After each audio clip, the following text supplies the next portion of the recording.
देखो दीवार पे आपने बना हुआ है, ध्यान देना वृत्त किसे कहते हैं। साइकिल की पहिया आप देखे होंगे, साइकिल आप चलाते हैं, साइकिल की पहिया दो होती है। साइकिल में कितनी पहिया होती है?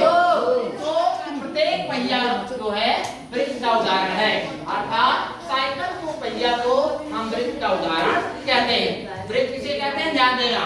किसी निश्चित बिंदु को केंद्र मानकर, ध्यान दो, यह निश्चित बिंदु है, किसी निश्चित बिंदु को केंद्र मानकर किसी निश्चित लंबाई का चौक लेकर बनाई गई आकृति को क्या कहते हैं? वृत्त कहते हैं। और एक चीज और ध्यान देना लाडला, जो रेखाखंड वृत्त के परिधि को दो बिंदुओं पे काटता है, जो रेखाखंड वृत्त के परिधि को दो बिंदुओं पे काटता है उसे वृत्त की जीवा कहते हैं, और जो जीवा वृत्त के केंद्र से होके जाती है उसे वृत्त का व्यास कहते हैं। ठीक है ना।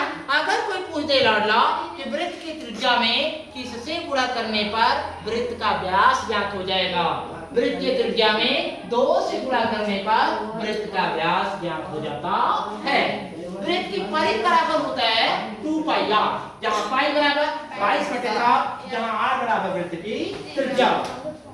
अगर कोई पूछ दे लाडला कि जलियांवाला बाग हत्याकांड कब हुआ, तो जलियांवाला बाग हत्याकांड 13 अप्रैल सन 1919 को हुआ। क्यों हुआ? डॉक्टर सैफुद्दीन किचलू और सत्यपाल की गिरफ्तारी के कारण पंजाब के अमृतसर में 1000 लगभग लोग जो है, ठीक है, जलियांवाले बाग में एकत्रित हुए थे। ठीक है। और क्या हुआ कि उस समय जनरल डायर ने 1000 लोगों पर गोलियां चलवा दी। कब चलवा दी? 13 अप्रैल सन 1919 को चलवा दी, जिसे जलियांवाला बाग हत्याकांड कहा जाता है।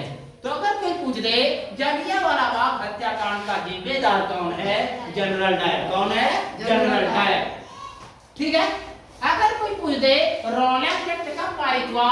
1919 में, और रॉलेट एक्ट 1919 में पारित हुआ, और रॉलेट एक्ट को काला कानून भी कहा जाता है। अगर कोई पूछ दे कि काला कानून तो रॉलेट एक्ट को कहा जाता है, क्यों कहा जाता है? इसलिए कि यह किसी भी भारतीय पर अंग्रेज जो है यह ऐसा नियम लाए थे जिसके द्वारा बिना मुकदमा चलाए उनको क्या कर देते थे? उनको जेल में डाल देते थे। ठीक है। उन पे बिना मुकदमा चलाए जो है उनको अरेस्ट कर लिया जाता था। इसलिए रॉलेट एक्ट को बिना दलील और बिना अपील का कानून कहा जाता है। ठीक है। अगर कोई पूछ दे लाडला विद्युत धारा किसे कहते हैं, तो किसी भी तार में या किसी भी वायर में 1 सेकंड में जितना आवेश गुजरता है उसे विद्युत धारा कहते हैं। विद्युत धारा का मात्रा क्या होता है? एम्पियर होता है या कूलम प्रति सेकंड होता है।